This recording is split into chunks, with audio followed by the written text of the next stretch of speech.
Mosugu, and these are the headlines. Rivers chapter of the All Progressives Congress rejects impeachment process initiated by the State Assembly against Governor Fubara and his deputy. International Federation of Women Lawyers demands urgent action after members' murder in Abuja as Lagos husband allegedly kills wife in multiple stabbing incident. Accra silent as U.S. immigration detains Ghana's ex-finance minister over visa status. And as always, we have our reporter stationed in different parts of the country and beyond. Sumayya Abubakar and Sagir Ibrahim will join us from Abuja, while Biola Festus and Omolola Ololade will join us from Port Harcourt and Lagos. Udoka Njoku will bring us updates from the 2025 AFCON in Fez, Morocco. We've got the details in a moment.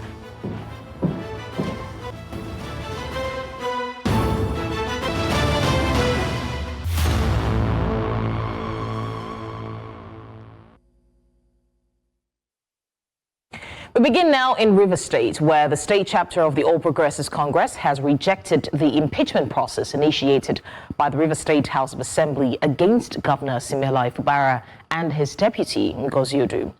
In a statement signed by the party spokesperson, Darlington Nwaju, the APC said it acknowledged the constitutional independence of the legislature, but would not support what it termed a resort to impeachment against an APC-led government.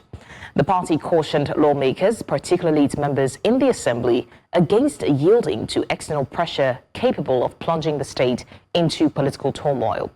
Although the governor has yet to comment on the latest move, the Rivers APC has asked the assembly to discontinue the impeachment process. All right, right now we have News Central's correspondent, Biola Festus, who will be joining us to give us more update on this from Port Harcourt. Very shortly, we would also have another guest, hopefully. But in the meantime, Biola Festus, what do you feel are the reasons behind the Rivers State chapter of the APC rejecting the impeachment process against Governor Simeon Fubara? Good afternoon, Blessing. I wouldn't want to speak from my own biased perspective, but I will state the facts, what has been happening in Rivers State. Now, if you recall that the state APC in Rivers State has two factions, one of the Emeka Beke and one of the Tony Okocha.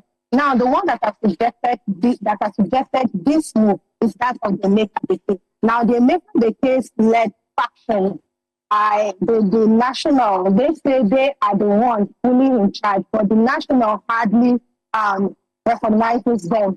Now, I'm saying this because when the governor of Rivers State, Simeon Fubara, requested to the APC, the national body of the APC sent the Tony Okocha faction to come and register him, which Tony Okocha stated that he was mandated by the national leadership of the APC to register the governor, member of the Communist Party. Now, if you look at these happenings, it has become an infighting because the majority of the assembly members are now of the APC. The leader of the speaker of the assembly, the majority leader, they are all members of the APC. So this is now an APC affair. And many people have been wondering that since both of them are now a member of one umbrella party, do they still have this tussle going on between them? Well, to complete that, I have a political commentator. I was able to track him down,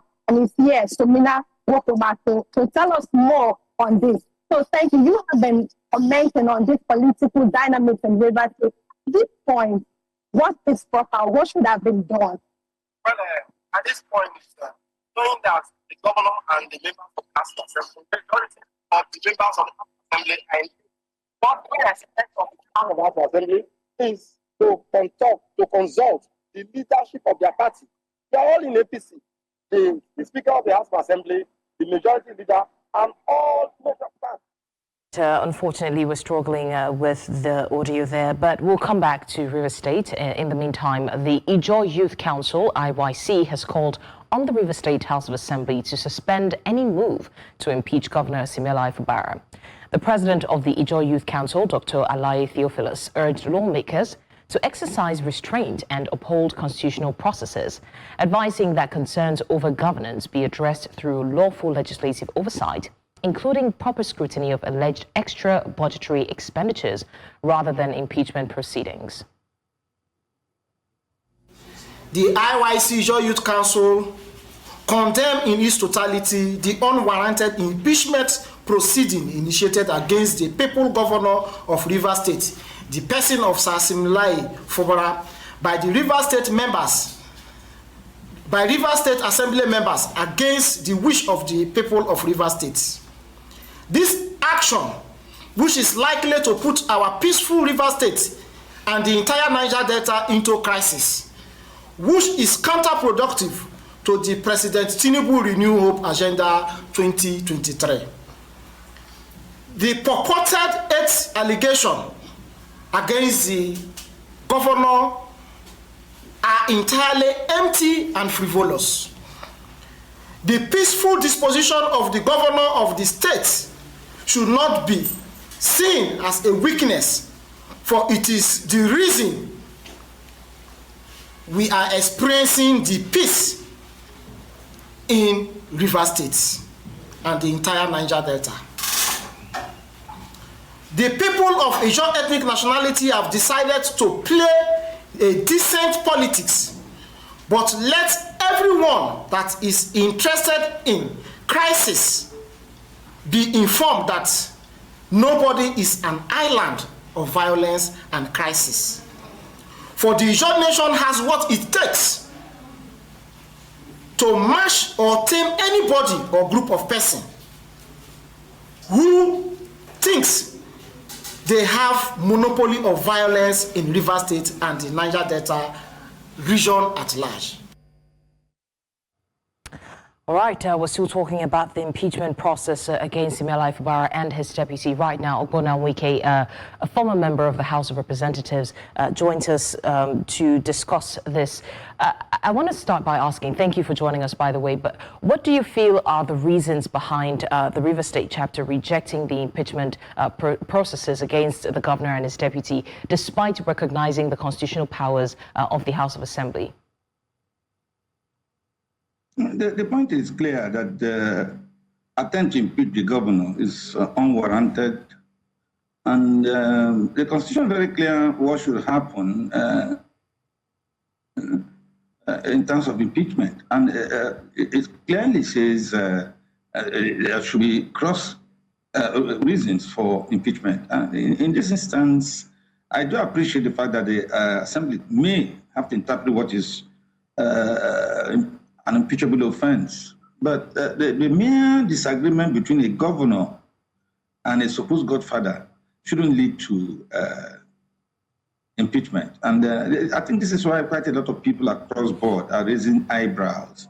Okay, we will not have peace from the day the APC agreed, in line with its principles, and in line with constitutional reasons, that Fubara should be 001, meaning that he's number one insofar as managing the state, managing the parties concerned. And I don't know why that should raise issues. A man who is not titled, but who claims to be a godfather, insists that he should be number one instead of the governor. And I think it's an issue, basically reason why various interest groups in Rivers are reacting, why people are thinking that rascality taken too far, while people are also thinking that Rivers State cannot afford a deity. Wike wants to be a deity, and you hear his supporters say, no Wike, no Rivers State. And you hear them say, if you want any problem solved, go through Wike. Meaning that gradually, an individual born of a woman is becoming a replacement for God, in our state. So he wants to be the God of our state. And sooner than later, we've expected to worship him simply because he claims he brought a governor. But he forgets that it was the people of Rivers State who elected a governor. So these are the issues. Frankly, whereas we understand that the Assembly has powers, but I doubt that the Assembly is acting within the confines of what their constituents want. And that's a very dangerous foundation to step on. And I understand that even some persons are beginning to talk about recalling them. Now, that would basically even further confuse the situation. But I think Wike should be encouraged, should be advised to leave Rivers alone. It is not Wike State, it is Rivers State. And Rivers State existed before he was born. Rivers State will exist when all of us are gone. So you should understand and remember that he's not a god. And Rivers people are not willing to serve this small G God. We will not serve him. We want good governance, and that's all that matters to us. Okay, so I think from what you have said, we understand where the external impact or who the external forces are. The APC spokesperson, Darlington Waju, warned lawmakers against yielding to these external pressure. So there's no need explaining who these external forces might be, but how do you think their influence could destabilize Rivers State? Well, although you are very slightly faint, I'm just trying to make sense of what you're saying. I believe that where we are now, I don't imagine we should have crisis on our hands. The governor of Rivers has done everything to abide strictly to what is rational and reasonable within the agreement, whatever agreement that Wike refers to. And the fact that we have had peace thus far, this is as a result of the nature of His Excellency the Governor. And I think Nigerians should note this fact. If it was a destroyer, if it was rascally like Wike, by now Rivers State will be boiling, and who knows what will happen. Now, the issue very clearly is whether we can have two governors in the state. Even Wike in his time used to say there can be no two governors. Now he's changed it to there can be no two masters. On the issue of whether there can be two governors, the answer is no. There can be no two governors. There will always be one governor at a time. And he had 8 years of that time.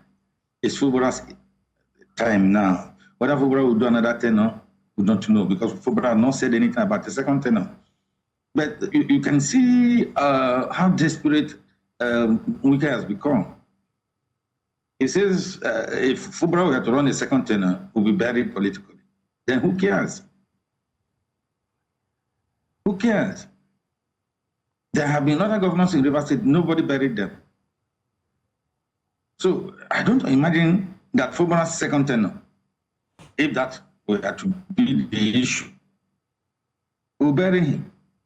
I don't understand how Wike can insist out of his bedroom, and that there was an understanding, maybe in PDP, that Fubara should run for one tenure.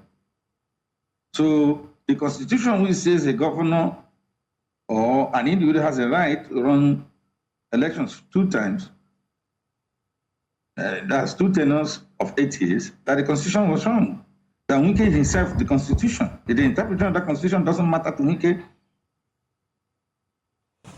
And then the Rivers people, between Wike and Fubara, the Rivers people own the 2 of them. And the Rivers people who made the decision of whether or not Fubara should be governor. So when Wike who voted for Fubara, he voted only in his unit. But the Rivers people voted across units for Fubara. And this explains why Fubara has organic support among Rivers people. And still, it is surprising that Wike is not in this. All right. And so people's power doesn't matter. The social contract which exists between government and the governed doesn't matter. What matters is that Wike brought Fubara, and then that Fubara must be loyal to him, and not to the Rivers people. Fubara has chosen rightly to be loyal to the Rivers people. He's chosen rightly to serve the Rivers people and not a godfather. And he has chosen rightly, in my view, we should stand within the framework of the Constitution. All right. Now, to the extent that Wike won't let us have peace because Fubara's star is on the rise, is something that none of us in Rivers State can fathom. Even most Nigerians cannot understand. All right, former member of the House of Representatives from Rivers State, Obuna Wike, thank you for joining us on the news and lending your voice to this ongoing conversation. You're still live with us on the 12 Report. We go on a short break now, and when we come back, resident doctors doubled down on planned strike, threatened to bring industrial action on Monday. The details after the break. Stay tuned.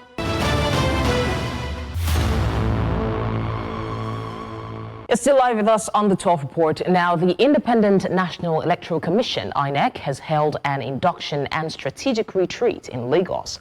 The session was chaired by INEC Chairman Professor Amupiton and attended by 36 resident electoral commissioners alongside key stakeholders in Nigeria's electoral process. Right now, News Central's Israel Iferobo is at the venue and joins us live with more updates. Israel, good afternoon to you. Can you tell us what this retreat is generally all about?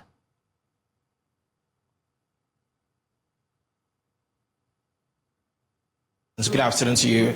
Yes, indeed. So we are here in Lagos, where the INEC chairman and other stakeholders, the REC, they're all here, having this strategic induction retreat. An induction and strategic retreat here in Lagos, and it's something that they do at the beginning of the year, and this year is no different. But they're here gathered to ensure that they try to simplify their processes as they head into another election year, which is next year, 2027. But before 2027, there are 3 off-cycle elections that will be happening this year.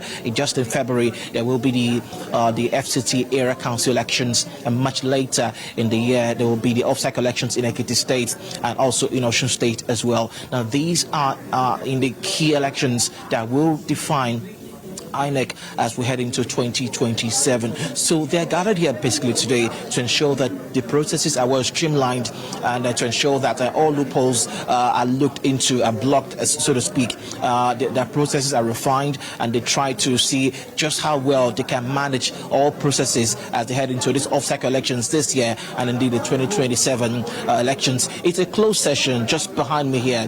The media is not allowed to go in there at this point in time.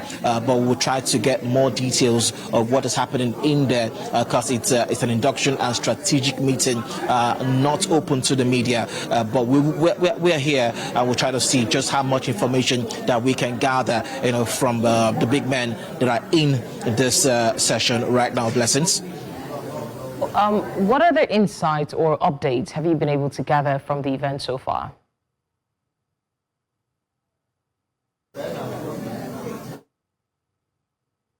Indeed, the INEC chairman was indeed full of praise for his team. He went ahead to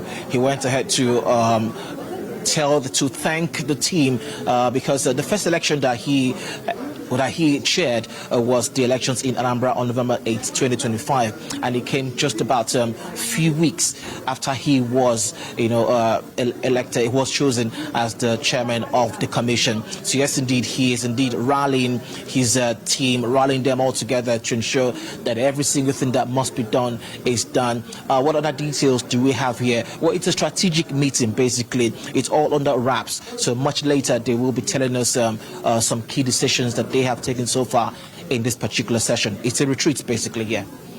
Blessings. We're there with the update on INEC's strategic meeting.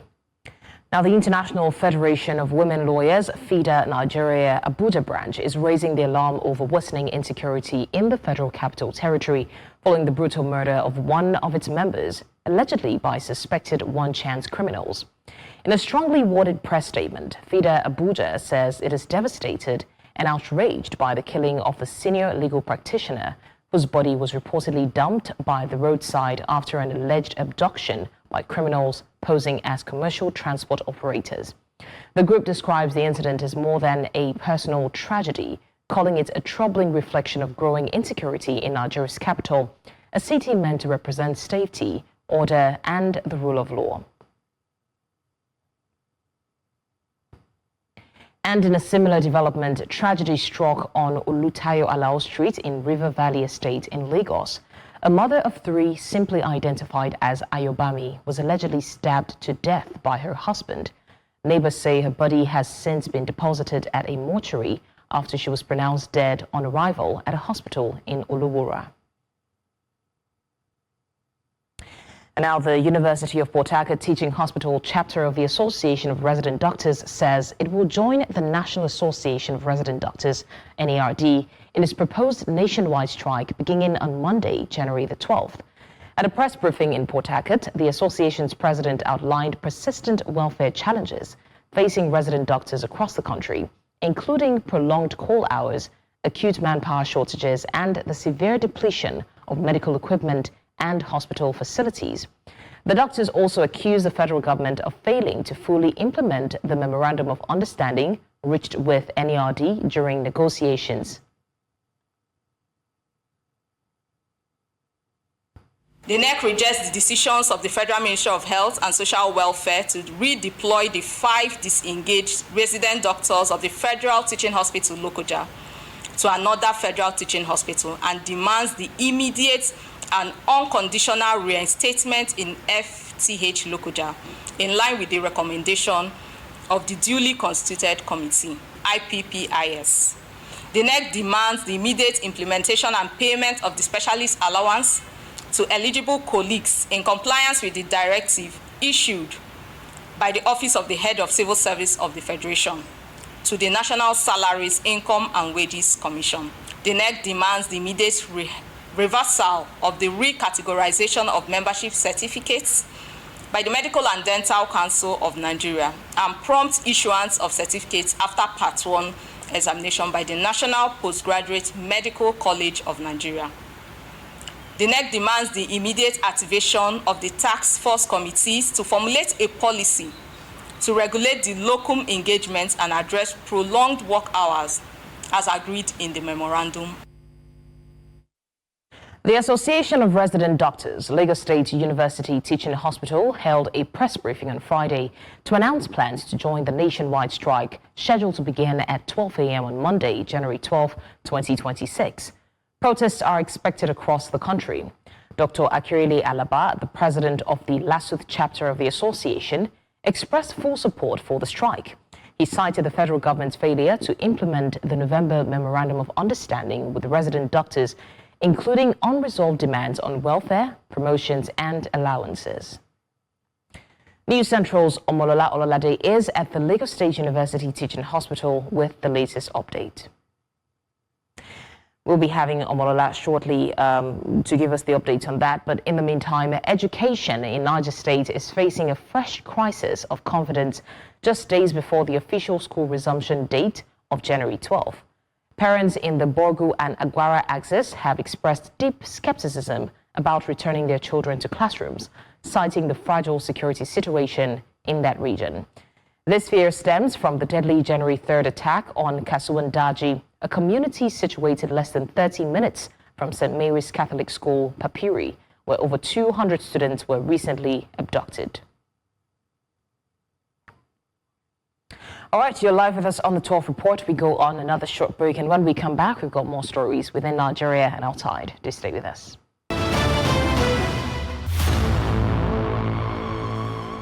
Staying with us now to security matters. 2 women have reportedly lost their lives within the last 48 hours in separate incidents linked to alleged one-chance operators in Abuja, once again raising serious concerns over commuter safety in the nation's capital. The renewed fear follows reports that the victims were attacked after boarding commercial vehicles suspected to be operated by criminals posing as regular transport operators, commonly referred to as one-chance operators. News Central's correspondent Bettina Mweli reports. According to the Abuja inquiry, a total of 104 kidnapping cases were reported in 2024. Armed robbery cases stood at 268, while one-chance robbery cases were recorded at 263 within the same period, highlighting the deadly nature of the crime. We ourselves will have to be security conscious. Some ladies, they go see motor like old model motor or all this gura motor. Because of 300 naira transport from here to here, they no go enter. They look for flashing car, all this Prado Jeep, all these Mercedes, person go they stop and say carry them. The government should intensify effort and sit up so that all security measures taken are implemented. We are having the issue of kidnapping, the banditry, theft all around us here, and which is not something that is suiting to the citizens.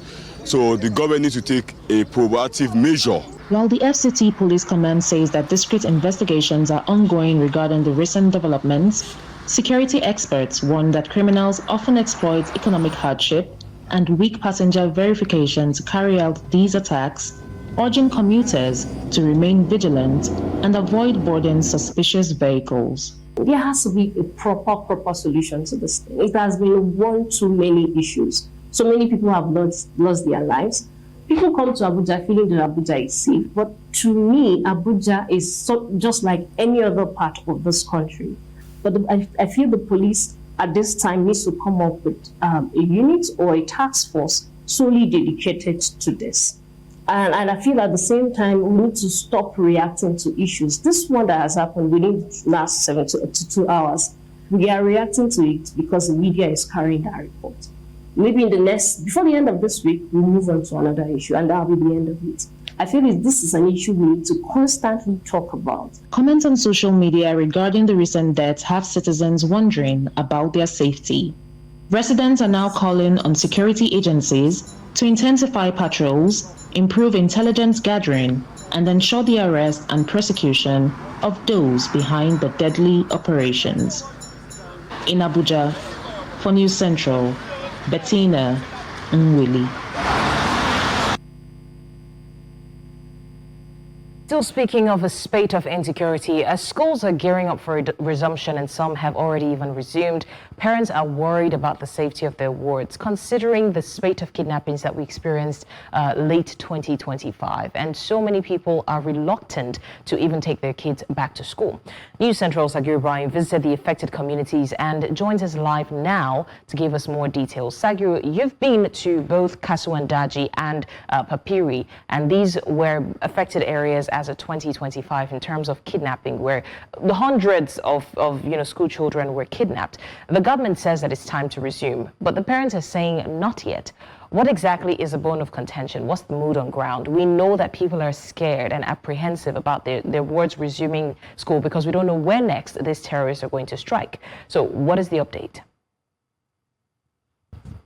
Well, good afternoon, blessings. For these parents, it's just the fact that really concerned that a repeat of the situation might, occur, especially considering the fact that, it's just on the 21st of December that the last tranche of 230 students, about 130 of them were returned back to their communities. St. Mary's Catholic, school, Papiri, where all of them initially came from. And just a few days later, on the 3rd of January, Kasuandaji, which is a community that less than 15 kilometers from that same school, was gruesomely attacked, and about 30 persons, that's official figures. But during our visit to the village, at this point, that number has increased to around 45 to 50. So these are the concerns. There was an attack, around the school premises. Students were abducted and taken away. It took around a month for these students and teachers to be returned back to their families. And then less than 2 weeks later, in the year, the 3rd of January, another community very close to this community where the St. Catholic school was attacked. So it's only natural for the parents to express one form of concern, especially considering the safety of their kids. And the reluctance was actually very, very clear. I give an instance, blessings. While at Kasuandaji, one of the students of St. Mary's Catholic School, Papiri, his name is Gustav, 14 years old. He stays in Kasuandaji. So it's double trouble for him. Is due the time of being abducted on the 21st of November. He was returned home as one of those students that were returned around the 17th of November. Then he returns home to Kasuandaji that, should be an enclave of safety for him, only for that community to be attacked on the 3rd of January again. So these are some of the realities of those parents, but also the children themselves. Hence the reason why a lot of them at this point are leaving the communities, as it were, due to concerns about insecurity and even concerns that there will be a reprisal or be a victim of these attackers back in the lessons. All right, Sagiru, help us understand the geography here. Now, Kasuandaji, where this massacre happened, and Papiri, where the school is located. How close are they, and is that the main reason parents are refusing to comply with the resumption directive? Really quite close. We drove from Kaswadi to Sembele, so I can think for a fact that it's not much of a distance. Within less than 30 minutes, you would arrive, at St. Mary's Catholic School from Kaswadi. But while the abduction is within, that's the other hand is another reason. But in addition to that, slow funds. Residents of Kaswadi had complained that it took such a long time for the security agencies to respond. A vigilante whom we had spoken to had mentioned some around that, happening around 4 p.m. on Saturday, but it took till past noon the next day on Sunday before they even witnessed the arrival of soldiers. And even the soldiers, when they came, from what they had explained, did not even step foot on the ground. They were just around to survey the area, comes to them, and what the other soldiers were, and the reason why demanding that not just the deployment of security to this area is going to be a solution to the problem. They are demanding for the establishment of a military barracks in that area because they believe that when bricks and mortars are on the ground, that's going to be a clear way to the this attacking. The deployment of military personnel to the area is just a temporary fix for them.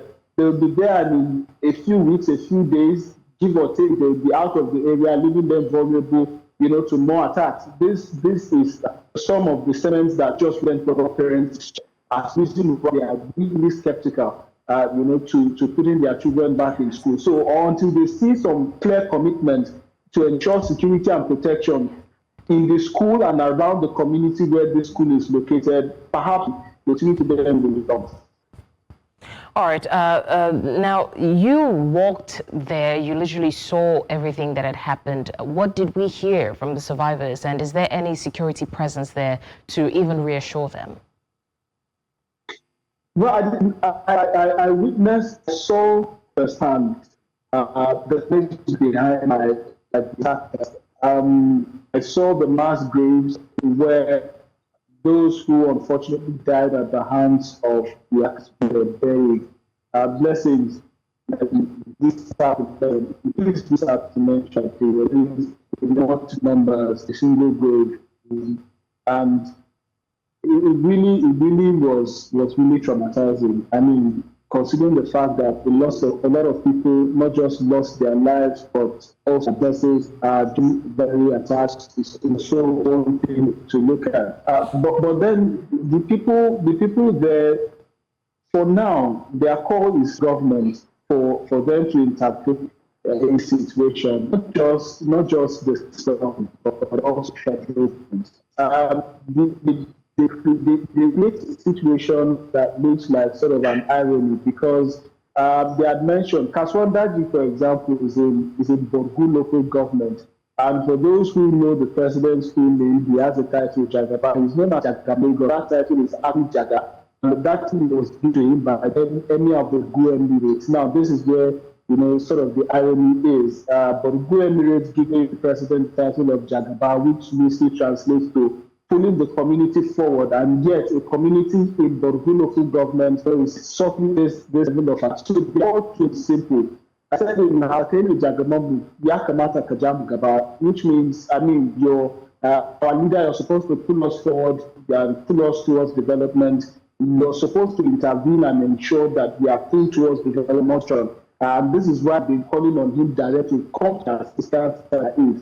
The visuals are clear. It's very visible for all to see. The carnage is not something that is in hiding. They believe and they are hoping that the government will come to their rescue to ensure that their children can return to school. They can return to their businesses. The Kaswadi market is a market where mostly agrarian products are sold because they are mostly farmers. So if they cannot come out to sell this produce and they cannot go to the farm, how else are they expected to survive?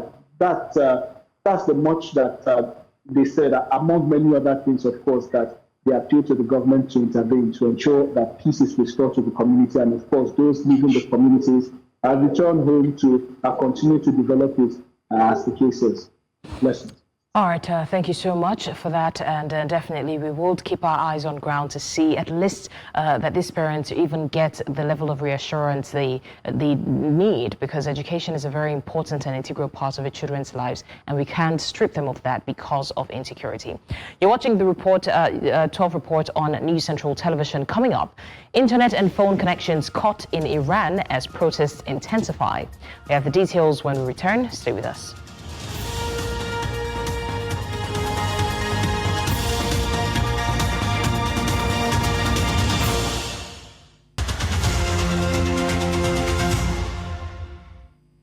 Many thanks for staying with us. Now let's talk business. The Central Bank of Nigeria has projected that petrol prices will hover around 950 naira per litre in 2026, according to its 2026 macroeconomic outlook. The projection assumes crude oil at $55 per barrel, domestic production at 1.5 million barrels per day, and an exchange rate of 1,400 naira to the dollar, supported by improved FX market efficiency and capital inflows. The CBN says competition among midstream traders and gains from domestic refining, especially the Dangote refinery, would help stabilize prices, even as global energy and commodity prices are expected to moderate. Current inflation is forecast to slow to 12.94%. Still talking business, Nigeria attracted about 65% of its recent foreign investment from UK investors in 2025, the Federal Ministry of Industry, Trade and Investment said. Investments included $7.5 million into Babangona and $40.5 million into John Vent Industries. The surge follows the UK-Nigeria Enhanced Trade and Investment Partnership and reforms under President Bola Tinubu's Renewed Hope agenda. Coordinated reforms in investment facility or facilitation, export-led growth, and says helped boost investor confidence. Non-oil exports rose 21% to $12.8 billion, while foreign portfolio and direct investment reached nearly $14 billion. The ministry said 2025 marked a turning point for Nigeria's economic repositioning.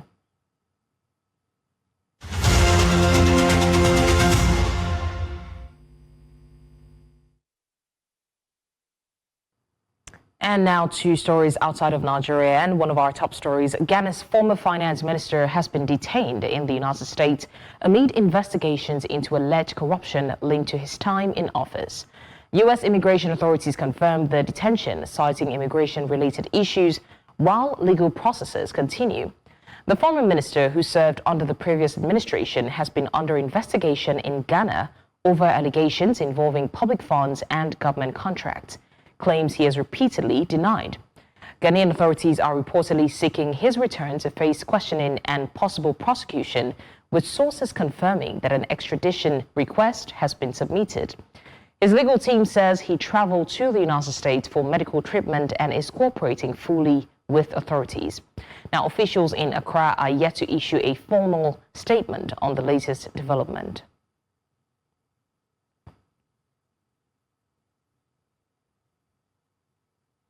And Benin Republic heads to the polls on Sunday for parliamentary and local elections, 1 month after a failed coup attempt rattled the nation. Observers say the vote will set the tone ahead of the presidential election scheduled for April. President Patrice Talon's ruling coalition is expected to consolidate power. The main opposition, the Democrats, has been barred from local elections and the upcoming presidential race due to registration issues, but is still contesting parliamentary seats. Iran has shut down internet access and phone networks nationwide as anti-government protests intensified overnight, with demonstrators reported in several major cities. Protesters took to the streets in Tehran, Mashhad, and Isfahan, chanting slogans against the Islamic Republic and Supreme Leader Ayatollah Ali Khamenei, as anger over economic hardship spilled into open defiance. Now, internet monitoring organizations NetBlocks and Cloudflare says the disruptions amount to a near total nationwide blackout, attributing the outage to deliberate government interference. The protests, described by rights groups as the largest in nearly 3 years, were triggered by worsening economic conditions, soaring inflation, and the sharp collapse of Iran's currency, the rial. Now, protests are spreading across the United States following the fatal shooting of a woman by an Immigration and Customs Enforcement ICE agent in Minnesota. Demonstrators clashed with federal officers in Minneapolis after Wednesday's shooting of 37-year-old Rennie Nicole Good, an American citizen and mother of 3. Authorities say protests are expected to expand to several cities, including Washington, D.C., New York, Seattle, Los Angeles, and Chicago, as public anger over the incident continues to grow. As a precaution, local officials in Minneapolis canceled school activities for Thursday and Friday amid concerns the unrest could escalate. Honestly, it was disgusting. It makes me ashamed to be part of this country and a part of, the problem here. And so it just made me upset. I mean, these are local families. They're just local people. They're our neighbors. They're our neighborhoods. And it doesn't feel right for ICE to be out here. They shouldn't be here. It shouldn't be happening. She's an innocent woman that just simply was in the wrong place at the wrong time and murdered. It was a murder. I saw the clip of it, and it didn't have to happen. Now, Russia says it has launched its Oreshnik hypersonic missile at Ukraine in an overnight wave of strikes that hit Kiev and parts of western Ukraine, killing at least 4 people in the capital. Now, according to Russia's defense ministry, the missile strike targeted what it described as strategic infrastructure in what Moscow says was retaliation for a recent drone attack on Russian territory, an allegation Ukraine has denied. The Kremlin has also rejected proposals to deploy European peacekeeping troops in Ukraine, warning that any foreign forces on the ground would be considered legitimate military targets. Now, Ukrainian authorities say the attacks triggered widespread air raid alerts, power outages, and damage to residential buildings as Russian strategic bombers were detected operating across several regions.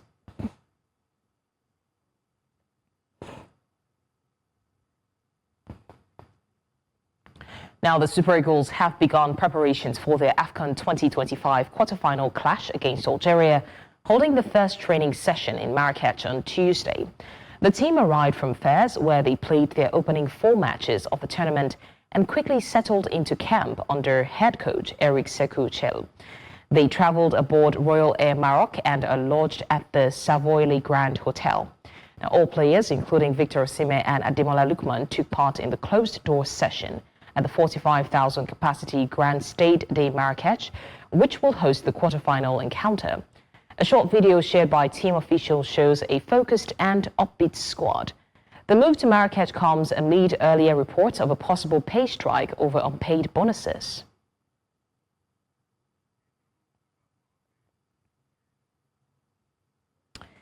News Central sports correspondent Udoka Njoku, who is live in Morocco, gives us an update on the development. Udoka, what is the latest from the camp? Any injuries or fitness concerns after that first training session?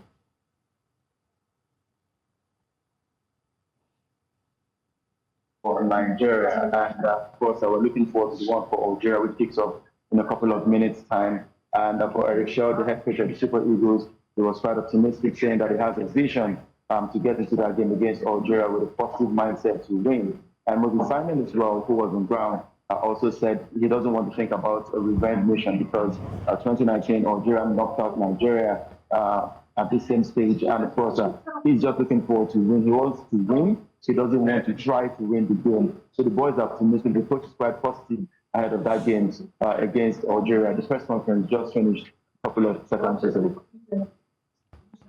All right, Udoka Njoku there with the update on sports from Morocco. Thank you.